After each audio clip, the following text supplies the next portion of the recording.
ready to go. Ready to go? Oh, yeah. Ready to roll? I'm ready to go. Ready to go? Roll. I'm ready to go. Yeah. Because we're already rolling. Oh. What is up, everybody? We are back. Yes, we are. Episode 20, week 2 of the Hoops. I don't know how many shots were falling last week. Plenty, but not in our direction. No, Let's just say that. A ton of bricks over here. A ton of bricks. It was a brick fest last weekend for us. Yes. Maybe not for the teams that we enjoyed, because they put up some pretty points, but didn't come out on the positive end. Evan, let me know what you're doing today. How's it going? How we feeling after this past week? What are we looking at? It was a rough first week of college hoops. Really, we're getting our feet wet, right? This is our first week of college hoops. We got to get our finger on the pulse. We got to get a feel for it. And we just didn't have it going. I thought we had it in some games. I thought we were on the right side of it, and then got kind of the rug swept from underneath us, and we fell flat on our faces. Let's just recap the games. So first game, Illinois versus Indiana. That was a noon tip-off, and the Hoosiers, they won by 3. They were down by, I believe, 9 in the second half. They were playing from behind basically all game, ended up taking a late lead. Unfortunate. Illinois has been playing good basketball, though. They just beat Northwestern. I saw that. So, I mean, I don't know. I thought the Hoosiers would win convincingly or at least comfortably, but Illinois, they hung in there. We were both on the Hoosiers. Just tough break. Tennessee versus Kentucky. That was our second game. This was the one I should have told you guys to just hammer. And while we did both bet Kentucky and the Wildcats won by 12, this was just such an easy bet. And I'm mad at myself that I didn't put more on it, because this really was one of those games where I thought Kentucky was a clear winner. And the Wildcats have been playing phenomenal basketball, and it's at the perfect time. They're peaking beautifully. They got a lot of talent, too. You know, we talked about Oscar Tshiebwe, but they got other guys as well. I was watching their game against Florida this week. Livingston was phenomenal. They got a guard. I'm forgetting his name, but I was looking at some of his stats, and he's like super efficient in the paint, and he's like 6'4", which is just he's got like historic numbers at finishing at the rim. Kentucky's going to be a scary team come March Madness time. All right, Game 3, Iowa State versus Kansas State in Manhattan, Kansas. I got to stop picking against Kansas State, but Iowa State was winning that game. They were up at the break. You're right. And then they just couldn't hit a shot in the second half. I believe they only made 3 threes in the entire game. Just a brutal spell, just turn of events, just a horrible offensive spell for them. Kansas State won by 6. You were on Kansas State. I was on Iowa State. It's unfortunate. Don't hate on Manhattan. Wildcat roar. Well, they are those boys. There was another animal that was roaring in the first half, and then for whatever reason decided to pack it up and go home, because Kansas won by 17 against Baylor, and Baylor was up by, I believe, 15 at half, 12 or 15 points at half. It was definitely double digits. I did not believe what I was seeing. I was absolutely stunned watching the Jalen defending Wilson national champions and Grady Dick and just everyone on Kansas come to life and dominate in the second half. I believe they outscored Baylor by like 35 points. That was one of the hardest losses I've ever taken gambling. Sports betting wise, that was the most brutal loss I've taken. That rivals, I'm just trying to think of like the NFL bets we've made on the pod, but I mean, maybe the Bills Jets, where the Bills get they got a safety, punt the ball back to the Jets, and the Jets kick a field goal to cover. That's when I hit the Jets, baby. It wasn't heartbreaking. It was just so like, what the hell happened? That's how I felt with Baylor and Kansas. We were both on Baylor. And Kansas jumped on TCU during the week as well. I know. Trust me, I know. Another team that was horrible, Rhode Island. They were favored by 4.5.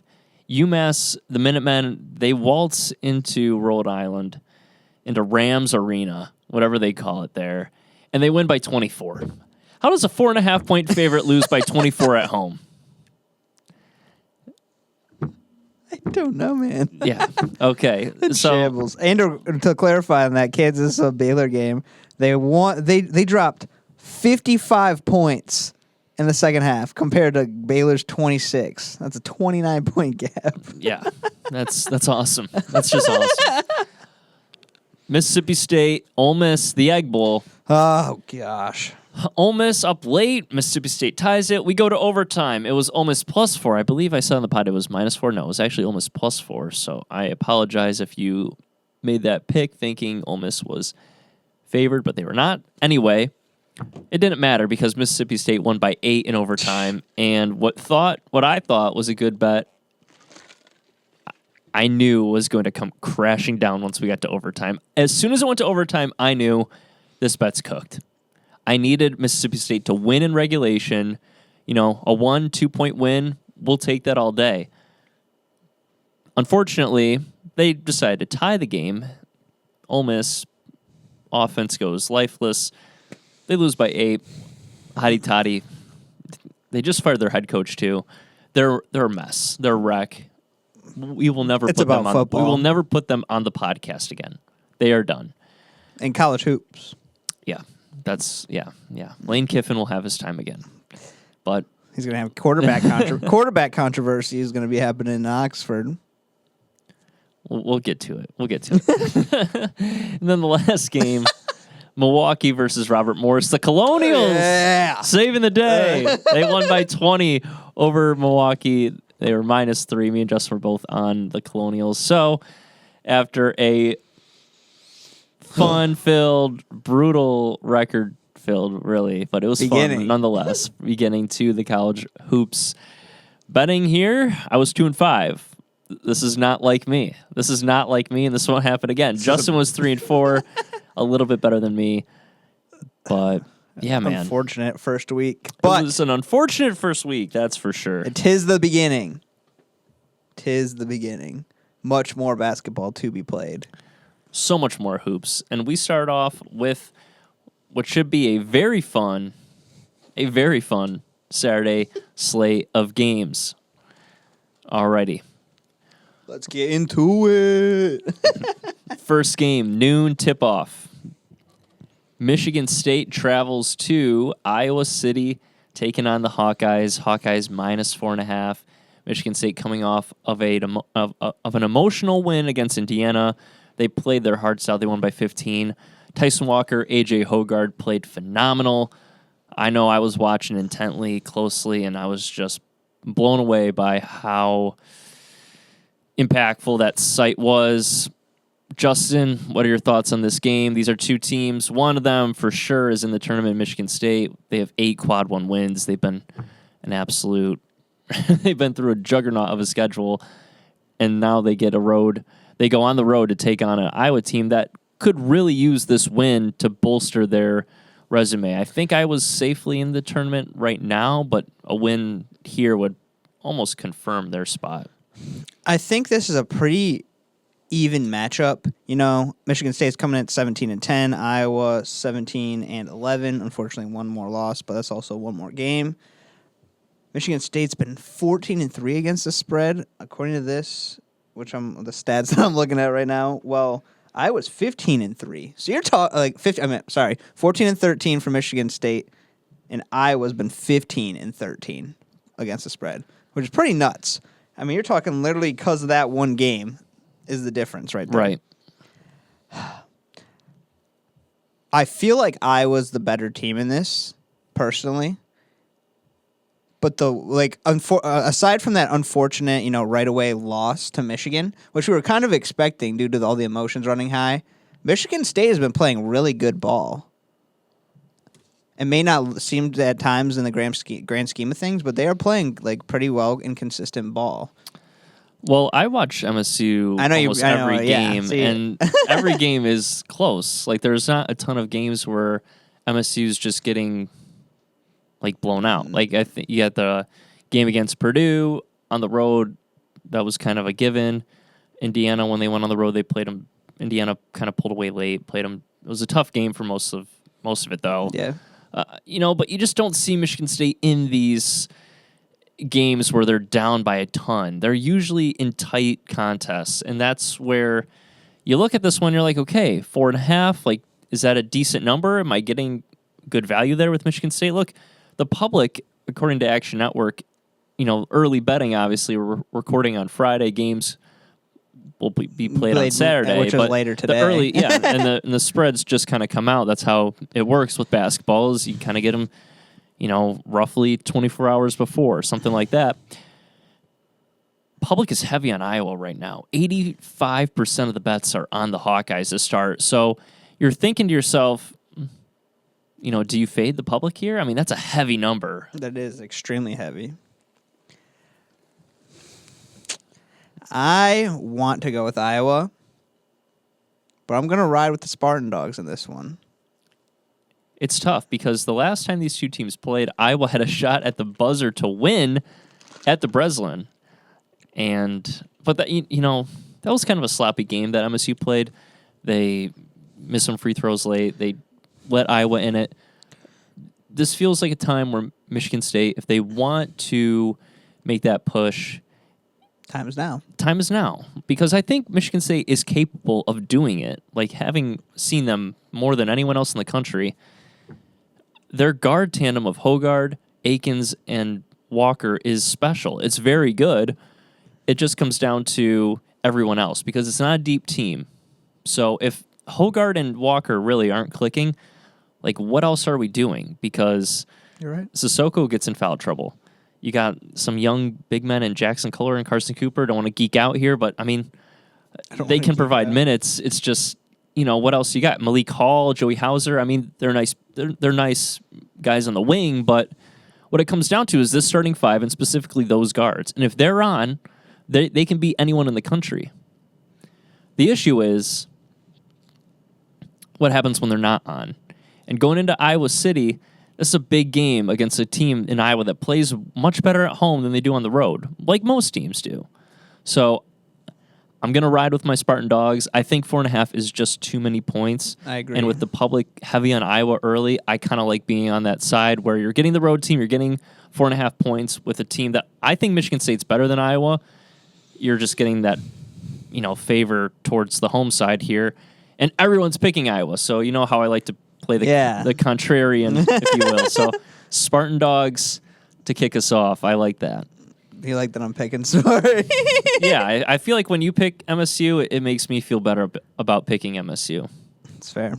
That's fair. Because I know I'm not just being a homer. It's the points that make... If this was like 2, then I probably would go Hawkeyes. But with that 4.5 range, whatever it is...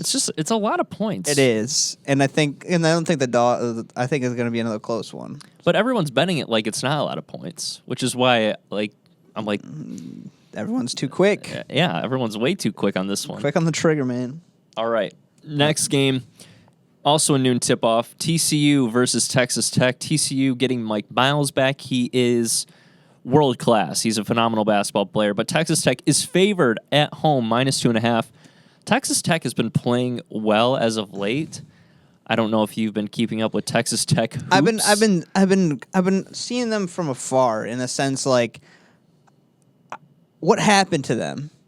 To me, They had a couple year stride where they were just like, they were great last year. Ranked. I know, but like this season, it's like they just fell. I feel like they really fell off hard, out of nowhere.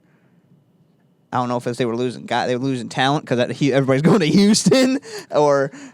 I mean, Texas is filled with great basketball right now. It literally is. You got Texas, TCU, Baylor, Houston. I mean, college basketball right now is running through the state of Texas. And Texas Tech, which has been probably the best team over the past few seasons, they're now looking at themselves like, what happened? What happened? How are we now like 5th, 6th on the totem pole? It's crazy. It's actually kind of refreshing to see like Texas hoops back in the spotlight because there are so many great colleges. And I think football in Texas is obviously the king, but I think when you see a state like Texas have all these great basketball schools, it makes it really enjoyable to watch. It makes Big 12 basketball fun to watch because these are all like Big 12 schools for the most part. Man. So it's nice to see that. But Texas Tech, you want to talk about the role they've been on lately. A few weeks ago, they played Texas tough. They lost by 2 on the road. Follow that up later with a loss against Baylor at home by 7. Follow up with a loss against Kansas State by 10. But then they beat Iowa State by 3. They beat Kansas State by 8. They beat Texas by 7. They beat West Virginia by 6. They beat Oklahoma by 9. So they're on a little bit of a heater after kind of struggling, early in the Big 12 season. They are now kind of getting back to what we think of Texas Tech basketball being, and they're doing it mainly through their offense. I mean, when you're scoring 70-plus points on the college basketball level, that's impressive. That's not easy to do. And they got guys like Kevin O'Banner. I believe he was a transfer from Oral Roberts, if I'm not mistaken. I think you're right, yeah. He's a phenomenal player. But then Davion Harmon, fantastic guard. So they got guys, and they have talent to play in these kinds of games. Now you're getting a TCU team who is getting Mike Miles back. Like I said, he's going to be he's an all Big 12 player. But Texas Tech is just on one of these heaters right now, and favored at home. I like TCU. I think TCU's got a good chance at maybe turning things around, come Big 12 tournament if they can get hot, because Mike Miles is very good, and TCU is a totally different team with Mike Miles back. But I don't know. I think I'm leaning the Red Raiders. How are you feeling?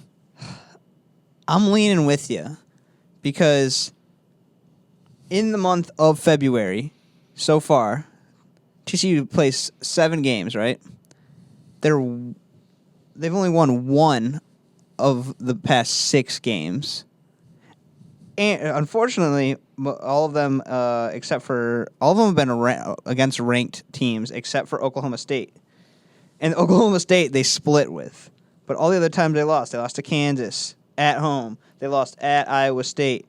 They lost at home against Baylor. They lost at Kansas State. And the thing is, they're not losing by a point. They're losing by double digits in all these games.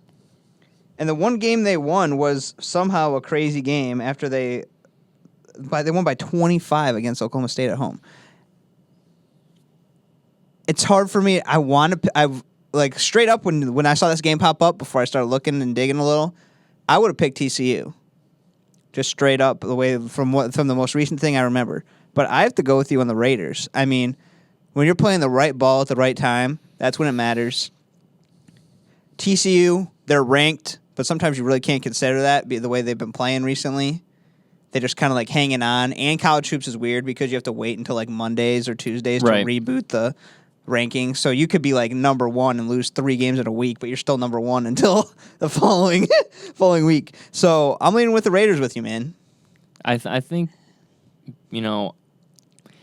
Red feel like we're on the Raiders. right side. Last weekend, I picked some Big 12 teams on the road to win.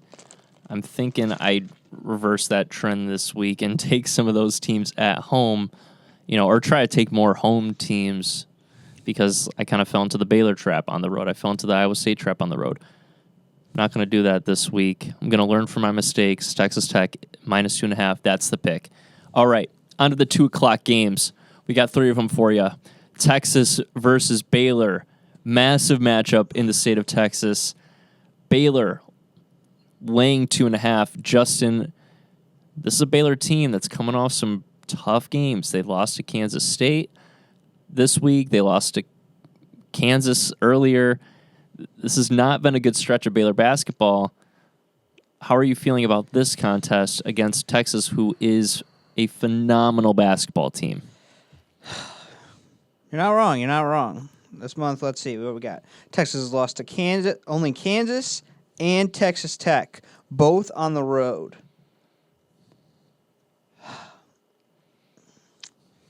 Let's look at these. They followed the Texas Tech loss up with a back-to-back home tough wins. home win against Oklahoma, and then a cruising win against Iowa State. Cyclones had no shot. I agree. So it's really tough for me to say, because Texas is in most of these contests. They play tough basketball. you're getting 2.5 points. It feels like a tough. It's a tough number. It's a tough number. That's a tight number. You know, I don't love taking the road team here, but I'm looking at this game. I mean, early money, Action Network, 92% of the bets are on Baylor. This is their first time playing, right? Yeah. This is their first time playing this season. They might only play once. Which is interesting. Yeah. Money's on Baylor. Because you'd think, Baylor at home, after what just happened against Kansas, is it a wake-up call? Or is it, hey, we can do better, but you don't really, and then Texas just comes in and you're expecting to, be the better team at home, and you just get smacked out of nowhere. Well, or even just a close one, 2 straight losses for Baylor. It does feel like this is a team. Oh no, Texas and Baylor did play. Texas won by 5. That was at Austin. Yep, January 30th. They squared off. Oh, I didn't even scroll down the last one. Yeah, Baylor. 5-point game. Baylor just plays. They play tight contests. I think I'm going to lean the Longhorns here. I know I literally just got done saying I'm going to take home teams in the Big 12, but I think Baylor's on one of those skids right now. You lost to Kansas, then you follow that up with a loss to Kansas State. If you wanted to reverse what occurred, in Kansas, you would have done that against Kansas State. Now you're getting a Texas team that could easily be lifting up the trophy and cutting down the nets come April. I'm going to ride with the Longhorns here. I think they just have a better collection of guys. I mean, Baylor's fun to watch, and they can shoot the 3, but I'm going to lean Texas here. I'm going to take Texas plus 2.5 on the road. I don't know what it is, but I'm not going to trust Baylor. And everyone's picking Baylor from what I can tell so far. So I'm not going Baylor again. After last weekend, I need a break from Baylor, so I'm going with the Longhorns here plus 2.5. I'm very indecisive right now. I mean, Baylor's offense is phenomenal, but their defense is dreadful. And they were playing so well, and they've just been falling and falling and falling. And that's the thing with Baylor too, is like, I think offense can get you wins over the course of the season, but when you get closer and closer to March, what feels to me that is more important is the defense. How well are you playing defensively? Because if you're letting the team just score and score and score on you, I mean, at some point, like, that's going to catch up to you. Like, your shots aren't going to fall, and at that point, what more do you got? I'm going to ride the Longhorns with you. Texas all the way. I'm going to stamp it. It's tough. They're playing. It is. 2 Texas teams are very similar record-wise, but look who has the better hand right now. Doesn't matter that it's at home. It's not like it's across the country. It's a couple-hour drive, maybe not even, to Waco. I actually have no idea where Waco is in Texas. Waco is it south? It's closer to Houston. Okay, that makes sense. Yeah, but it's like more in this, like, centered. It's more central. All right, so we're both on Texas plus 2.5. Yes, sir. All right. On to game number 4 here. Gotcha. Another 2 o'clock tip-off. Kansas State versus Oklahoma State. Oh. Wildcats are back. Another Big 12 matchup. Oklahoma State is favored at home minus 2.5. An interesting spread here because let's call a spade. Oklahoma State 7-8 in the conference, 16-12 overall. They've lost 3 in a row. They have not been playing great basketball lately. And to put a cherry on top, they got blown out on Monday by West Virginia by 18 points. They got blown out last Saturday by TCU by 25. And then they had a game versus Kansas on Valentine's Day, and they lost by 11 at home. This team has not been playing well at all. They can only beat the unranked in TCU according to friendly pass schedule.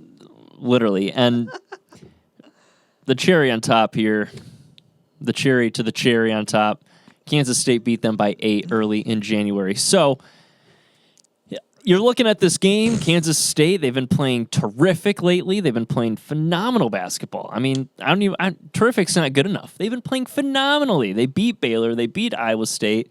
Had a tough couple losses shuffled in there, but you know what? They got Keontae Johnson, who's a phenomenal, the Florida transfer. He's, the whole story about him having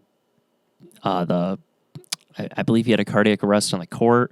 Oh yeah, I remember that. Yeah, that was crazy and that was scary, but he's okay.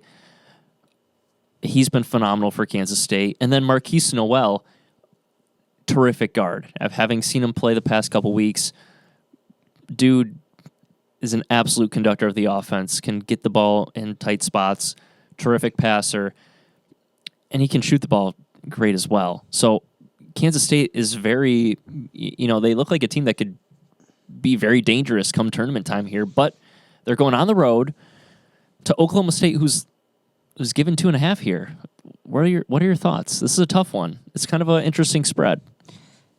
I know it's an interesting environment at Oklahoma State. A little rowdy, a little feisty. I'll never forget Marcus Smart when he hit that. Was that one student or Yep. whatever? What a different time. But how could I not pick the Wildcats? That's your team. How could I not?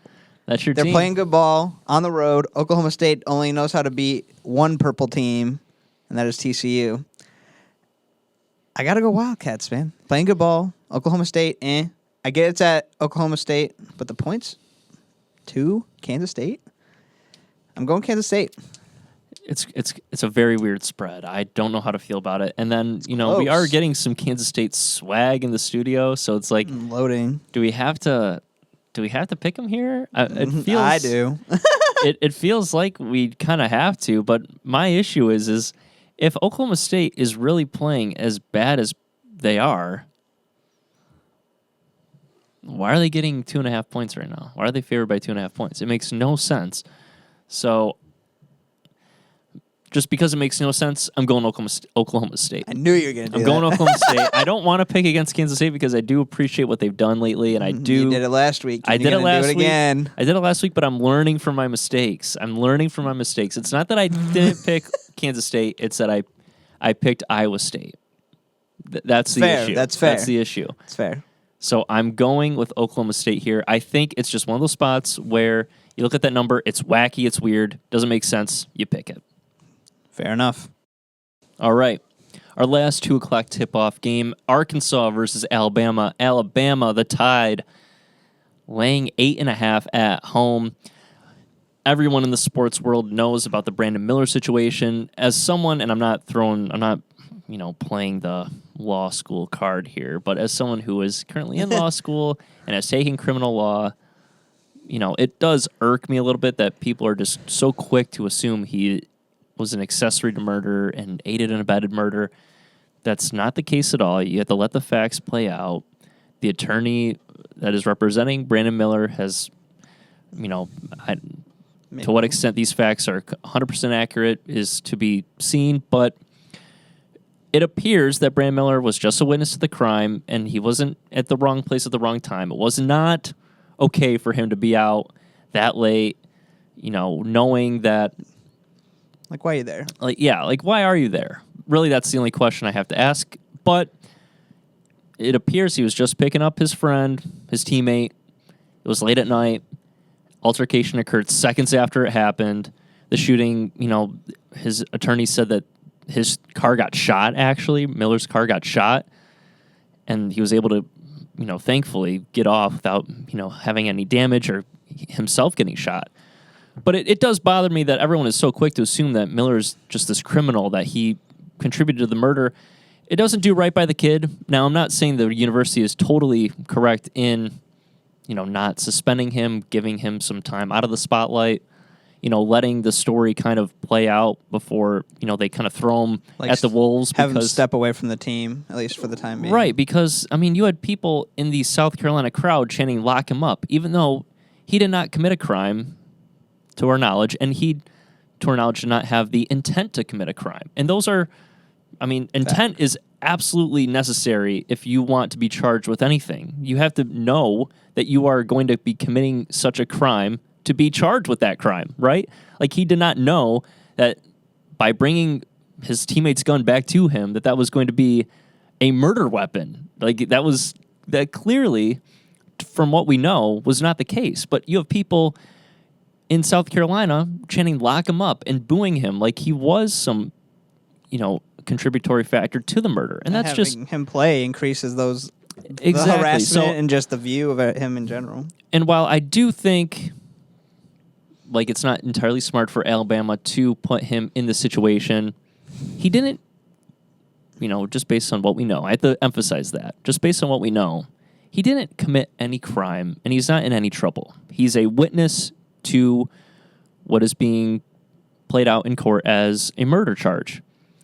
And that needs to be respected because you're doing a disservice to the victim and her family by making this all about Brandon Miller and making this all almost a joke in a way.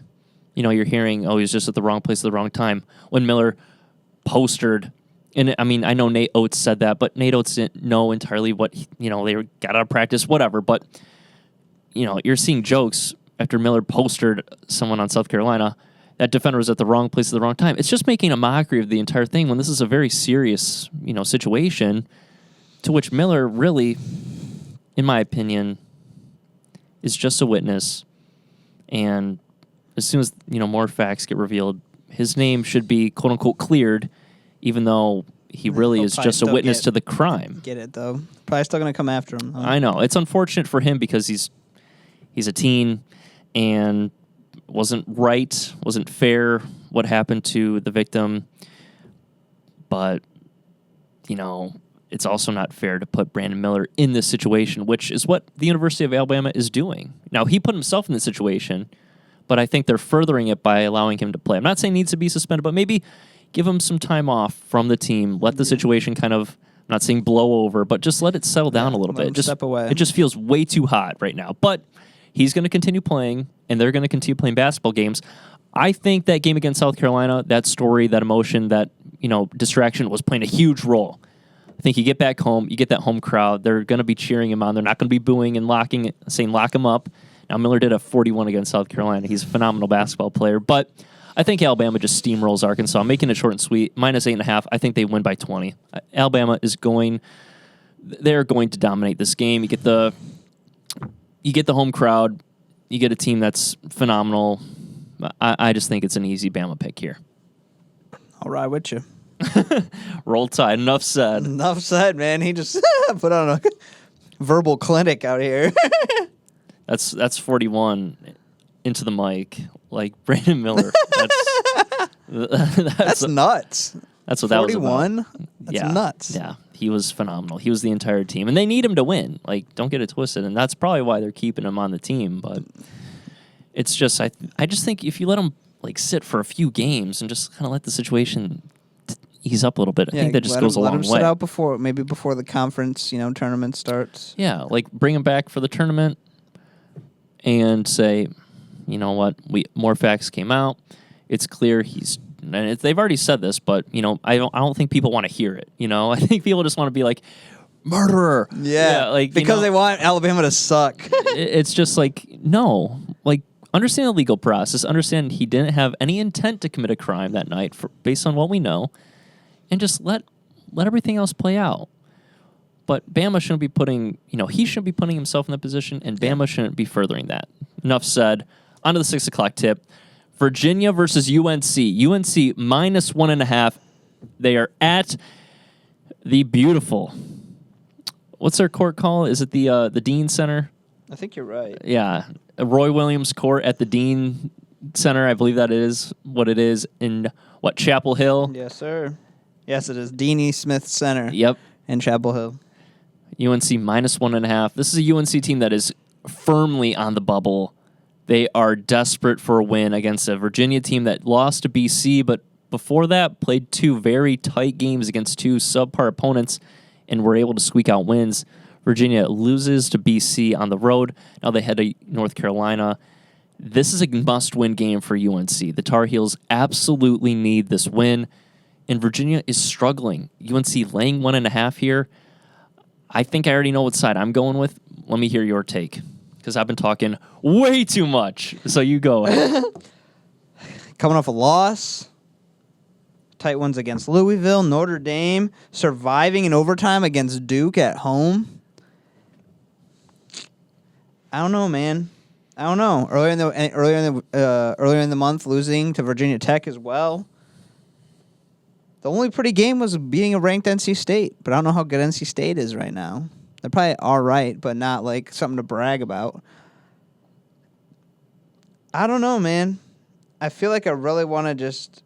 It's Virginia, and they're playing so well, but they need it. They need it bad. They need it real bad. And it's conference opponent. -2. Trust the Heels at home. Trust the Heels at home. You're going North Carolina? I am. All right, so I'm just looking up quickly the history of these two teams. Now, Virginia won their last matchup on January 10th by 7. That was obviously at home. Mm-hmm. Now, I'm looking at the past few times these two teams have played. It's not looking great for UNC. The last time they were in Chapel Hill, which was last season, North Carolina won by 16. You got much of the same core, playing in this game that was last year. But then I look the year before, okay, UNC lost by 12, 2, 9, 8, 8, 12, 10. It's a lot of Virginia wins over the course of the recent history here. The UNC did win last year, and that was probably a time where they needed a win, but Virginia is much better this year than they were last year. I know Virginia is struggling, but I'm thinking to myself, okay, UNC really hasn't had a big win all season long, and they barely beat Notre Dame the other night. This is a must-win game, and maybe I'm thinking maybe this is the time where UNC turns it up. I mean, this team went to the national championship game last year, and they returned essentially the exact same roster, and they're struggling to make the tournament here. I mean, this is a spot where I'm going to pick North Carolina. I'm riding with you, but I really don't. I agree. I really don't like betting North Carolina, but this is one of those games where I think that home crowd finds a way to, will them to a win. I just think that this is a game they have to have, and if they don't, then they're on the outside looking in when it comes to the big dance. All right, last game here, 7:30 tip-off. The nightcap, Indiana versus Purdue, the battle of the Hoosier State. Purdue -7.5 at home. Indiana won the earlier matchup against them. Now they're going on the road to Purdue. What are your thoughts on this one? Tracy Jackson Davis versus Zach Edey. What will happen? Both are averaging over 20 a game. There's something about these Indiana teams right now. They're carrying the Big Ten, arguably, this season. They've been phenomenal. Indiana's been a little more streaky, whereas Purdue's been a little more solid, but we've seen a little bit of a collapse lately from Purdue. The Boilermakers just aren't, they're not playing sound basketball. They're fine. The holes are being exposed where they have them. I feel like they're all around pretty good, but just they don't have that just next level to that they can just turn on or go to. But 7.5. You said 7.5, right? 7.5 points. Yep, that's a big number. That is a lot. So I mean, early thoughts. Maybe you're thinking that's a lot of points. Do you just side with Purdue, thinking that's a ton of points? I don't know. I'm kind of with you though. 7.5 is a ton. I'm looking at the last time these two teams played. I mean, obviously Indiana won the game earlier this year in Bloomington, but Purdue last season won by 2 against Indiana. Then they won by 9 the year before, and they won by 8 the year before. I mean, Purdue's they're a good team, but you're right. They have not been playing totally up to their standard lately. They losses to Maryland and Northwestern. Indiana coming off a loss to Michigan State, obviously. And then also, if this would load, I mean, geez. Coming off losses to MSU, Northwestern. I mean, close win against Michigan, close win against Illinois. It's not like Indiana's been playing their best basketball either as of late. But you are right. They do got Trace Jackson Davis. Do they bounce back and win? Or after a tough loss, do they bounce back in a winning spot here? I don't know. I mean, 7.5 is a ton, though. That's why I'm like, Purdue could still win this, but I think I'm going to take the Hoosiers in this one. Okay. I think I'm going to go with Purdue. I'm not trying to play like I'm picking what you're not picking. 7.5. I'm just thinking 7.5. Like, that's why. Like, if this was like 3.5, like, you might be able to sway me with Indiana. But because this number is so big, it feels like Vegas is kind of like telling you Purdue's going to smack it like down. Purdue's going to, yeah, they're just going to drop the hammer. But I do think 7.5 is a lot. Like, I'm playing Purdue cautiously here. Go ahead. All right. I'm on the Boilermakers. Boiler up. Justin is on the Hoosiers. Who's your daddy? Who's your daddy? Yep. All right. Sounds good. Well, that concludes our college hoops for Saturday. I'll run it down quickly here. In the noon games, we got Michigan State versus Iowa. Iowa laying 4.5. Me and Justin are both on the Spartans plus 4.5. TCU versus Texas Tech in Lubbock. Justin and I are on Texas Tech, the Red Raiders, minus 2.5. Going to the 2 o'clock tip-off, Texas versus Baylor. Baylor laying 2.5. Me and Justin say Bear down, Longhorns up, horns up. Bear down, horns up. Texas plus 2.5. Kansas State versus Oklahoma State. The Cowboys laying 2.5. I am on the Cowboys. Justin is on the Wildcats. His K-State, his Manhattan Maniacs. We love it. We love it here on STJ. That's his team. Swag coming. Kansas State swag coming. It's going to be electric. Arkansas versus Alabama. Bama minus 8.5. We barely give you any thought on that game because we just think Bama's going to roll in, roll tide. It was all trial. all trial there. But really, if you want a little bit more analysis, just go watch Brandon Miller's last game. That's all you need to know. Bama minus 8.5. That's all you need to know. Into the 6 o'clock game, Virginia versus UNC. A must-win for UNC. They need this game for their tournament odds. UNC minus 1.5 is the play. We are taking the national runner-up from last year. And then in the final game, 7:30 tip-off in West Lafayette, Indiana, Purdue. Justin is on the Hoosiers plus 7.5, and I am on the Boilermakers minus 7.5. That is your college hoops slate for Saturday, February 25th. We cannot wait. All day hoops action. This is the time of the year where college basketball just gets going and it picks up, and it's so much fun to watch. We cannot wait. It gets the people going. Well, closed college hoops now officially enters the NBA. Beautiful. Beautiful, beautiful. We're going to probably be more toward college hoops more often than not, but we're going to throw a game or two of NBA in here probably every week. We'll see how the slates go. Evan, what do you got for us? Alrighty. So, I got 2 games for the listeners out there. Saturday slate in the NBA this week is a little lackluster, not a ton of action, but that's okay. You know, after the All-Star break, you're just happy to see the NBA back, and we're just happy to have some games to bet on. First game is a noon tip-off, I believe. Yes. 12:10 tip-off. Weird time, but that's kind of how it rolls sometimes in the NBA. You get those weird start times. It's always this game, right? Raptors, Pistons. Pistons at the Little Caesars Arena plus 6.5. the Pistons play the Raptors well. Dwayne Casey kind of has their number. These games are close typically. And if you know anything about Pistons, Raptors, you get a great mix of Raptors and Pistons fans no matter where it is. Most of the time, Toronto fans, they travel so well to, the LCA. You got people from Windsor, closer by Detroit. They'll come over the border and they'll watch the Raptors take on the Pistons.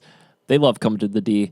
But I'm going to go with the Pistons here, plus 6.5. I think what's kind of funny is it's a noon tip-off, and the Pistons are a young team. You got a lot of guys that are fresh out of college still, so they're used to the noon tip-off. It's not totally, it's not too far from what they're. Yeah, they're a little bit more used to it. But also the Pistons, they just played the Magic well.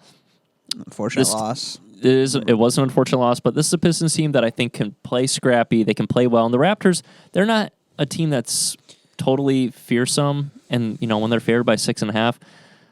I just think you're getting a little too much value there with the Pistons. So Pistons plus 6.5 is my pick. Justin, let's hear it. We got some young bloods, man. We got some young bloods in the D. They're playing good ball together. Now, is it turning into wins? Not right now. Trust the process. They're still young. They still got it going. There's still a lot of potential. Another top 10 draft pick, probably top 5 coming up this year again. I agree. He has something about Dwayne Casey. I think he should go, but he does have the Raptors number. It is a home game. It's probably going to be a close one. 6 is a good amount of points.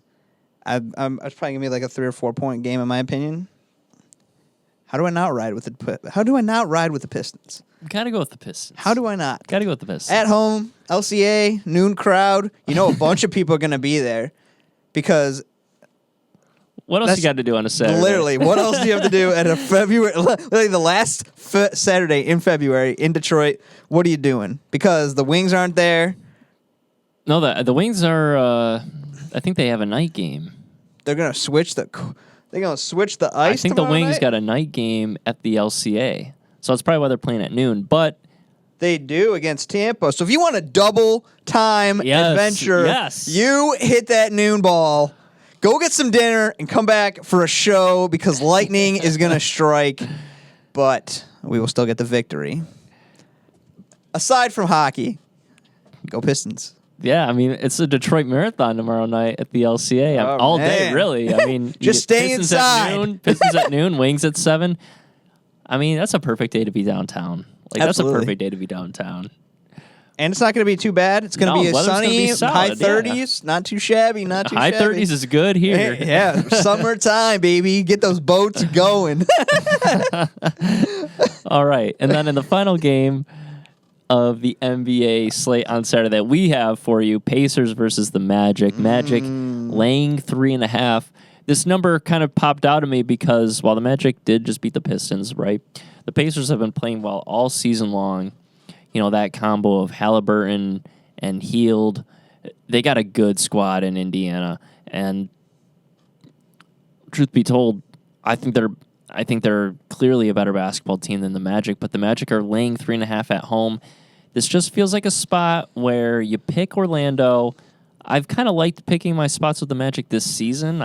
Full disclosure, I have bet on them before this season, and I've been pretty successful at betting the Magic. I think there's spots where you just look at this team and you're like, it kind of makes sense to go with them here. So I like the Magic minus 3.5 here at home. I do love me some Markelle Fultz and Paulo Banchero. I just think they get it done. I think 3.5, that's a weird number. I think Indiana's a much better basketball team. So Magic giving 3.5, I'm going with the Magic minus 3.5. They played in Orlando last month, and the Magic won 126 to 120. So it is a fair gap of points that you're getting right now. It's crazy because, with the Pacers this season, what have we seen? We've seen Halliburton become an all-star, a crazy good pick as right now sixth man, but kind of rotating sometimes a starter, Benedict Mathurin. Mathurin's a beast. What a great pick. I mean, Hield's still playing well. Miles Turner has rebooted himself and whatnot. Even after maybe Sabonis leaving was truly something he needed. I know he's been kind of up and down even since he's been gone, but He's really feeling himself. All the trade talk. They probably want to keep him in Indiana now. I don't know what's going to happen. I think they will, for sure. I mean, it's a great lineup they got over there. Like, It's realistically. solid. It's a really solid lineup. It's young. It's fun. They're probably a piece or two away. Getting someone on the wing I think will be very beneficial. But I do like that Pacers squad. I do. All good points by you. I do. I agree. I like the Pacers squad as well. I like it more than I liked it when Paul George was there. Respectfully. Oh, that team was so fun though. It was. It was great. It was great to see them versus the Heat. It was good to see. We knew what to expect. I was rooting for them so hard. Once that era ended, that team and those players crumbled. Aside from pretty much Paul George. Yeah, Roy Hibbert. Roy Hibbert gone. David West. Well, that was kind of the end of his career already. Right. George Hill. He's still hanging around the league. He's not horrible. He can do pretty good as a backup point guard. As a veteran. But yeah, it's all PG, man. And now him and Russ are back together in LA. I don't know what to expect. I'm gonna hop on the clip. I'm gonna hop on the Magic with you. I'm gonna hop it on. Yeah. I was literally thinking about Pacers. I'm like, they're the better team, but looking back on it being in Orlando, the youth, Paolo's been playing really, really well. It's been great to see, and you've seen the youth of this team really rise to the occasion. Where, not saying Detroit's bad, but, they just haven't meshed perfectly yet, which time will tell. Right. But, these guys as a youth have had a little bit more experience together, and you've lost, guys have gotten more time. Mo Bamba got shipped out to the Lakers. A lot of opportunities coming for these guys. So I'm riding with the Magic on with you, man. I think it's the right play. I mean, of course, I'm going to say that because that's the pick I have. But I do think this Magic team is interesting because you look at their record overall, right? Mm-hmm. The record on the season, I don't have it entirely in front of me, but so they're 25-35. The Pacers are 26-35. But Pacers feels like they just have a better basketball team. Absolutely. But these are two pretty even teams in terms of record. But the key difference is they were 5-16 when Markelle Fultz was not in the lineup. They are 20-19 with Markelle Fultz in the lineup. He is a complete game changer for this Magic squad, and he is super underrated as not only a passer, his defense is phenomenal, and he is a terrific finisher inside. While everyone wants to make fun of Markelle for, everything that happened in Philadelphia, he has changed life for Orlando. They are a young team. They got young talent. He's 24 years old, and they have a winning record with him in the lineup. I think he's clearly on the path to, I'm not going to say resurrecting his career, but just making a name for himself after everything that happened. He's not getting enough love because this Magic team, they are 25-35. He tore his ACL last season. He was slow coming into the season. They were 5-16. He enters the lineup. They're now 25-35. They're trending up, and it's because of Markelle Fultz. It's not because of Paulo. It's because of Fultz. But NBA world doesn't want you to know that. They just want you to think Markelle Fultz is some bum who didn't have it, who busted, and Tatum is clearly, the best player in that draft. And Tatum is, but give credit where credit is due. Markelle Fultz is playing phenomenal, and the Magic are winning because of it. So Magic -3.5. I love that you're on it. Shout out my guy Markelle, man. I know you're a fan. I love Markelle Fultz. He's a beast. Lucky him that he got out of Philly and he's having an opportunity and he's changing himself. Can't say the same for Simmons. Well, Ben Simmons is interesting because there was a time where Ben Simmons was so clearly that guy. And then he just that playoff against it started with the Wizards and then against the Hawks, when they lost and the Hawks went to the ECF, something happened there, mentally, it just a switch was flicked, and Ben Simmons has just not been the same player because he was averaging 17, 8, and 8. He was a beast, playing terrific defense, aggressive. It's unfortunate, but hey, it don't matter. Recap quickly: Pistons +6.5. Me and Justin are both on it, and Magic plus 3.5. Me and Justin are both on it. Take them over the Raptors and Pacers, respectively. Woo. And that is it. We got, 9 plays here for you this week? That's nuts. So we got a ton of action for you. We cannot wait to watch with you. Let's have some fun this weekend, man. Reboot. Revival Let's have week. some fun. Yes. 2-5 for me in college. Justin 3-4. That's not going to stay the same. We are getting this record back on track, back to the football numbers. Expect 9-0. I'm just kidding. Expect it. Yes. Neither of us can go 9-0. How many games are we against each other? 3? 2. 2. 2. 2. 2. I don't know. We'll see what happens. A lot of games today. A lot of games going on today. On this wonderful Saturday morning. Yes. There's a lot of games ahead. If you're in Detroit, go for a double feature tonight. If not, yes, please do. Catch a double feature at the movies. I don't care. Cocaine Bear. Cocaine Bear, Ant-Man, little collab. Do what you want, man. But anyways, thank you guys for watching, listening. Follow the TikTok, follow the Instagram, follow the Twitter, follow it all. Subscribe to the channel, like, comment, give us a thumbs up. Love it. Share us your picks. Share us what you like, what you don't like. See if you can take us on in this college season. Yes. I don't know. But soon, the madness of March is coming, so be prepared. Anyways, good week. Episode 20. Crazy. Big things coming. We will see you next time on Squeeze the Juice. Peace, y'all.